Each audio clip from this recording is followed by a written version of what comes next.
Մի կարևոր հարց բարձրացեցիք, որին կուզեի նաև մեր մարզպետերը եւ ՏԿ-ն ուշադրություն դարձնի։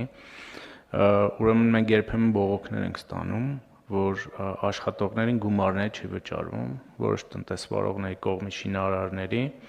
եւ շատ են դեպքերը, չեմ ասի բոլորը, բայց շատ են դեպքերը, որ օրինակ պարոն Վարդանյանի հետ Խախշին կոմիտեի նախագահի թելը բռնում ենք, գնում ենք բուն պատճառների եւ պարզվում է, որ տնտեսվարողը կամ պատշաճ չի հանձնել աշխատանքը, որպեսզի պետությունից ստանա գումարը,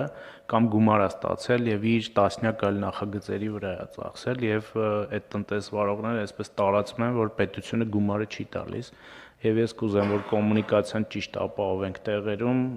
նաեւ աշխատողների հետ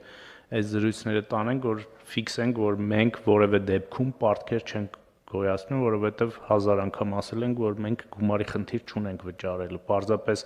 տնտեսվարողները պատշաճ չեն հանձնում աշխատանքը կամ ընթացիկ աշխատանքները, որպեսզի գումարները ստանան, եւ կամ այդ գումարը ստանում են եւ այլ նախագծերի վրա են ծախսում եւ աշխատավարձերը չեն վճարում, այսպիսի դեպքերը քիչ չեն եւ խնդրում եմ սրա վրա ուշադրություն դարձնել, որովհետեւ այդպիսի տպավորություն են փորձում ստեղծել որոշ անբարեխիղճ տնտեսվարողներ, որ պետությունը չի վճարում այդ գումարը։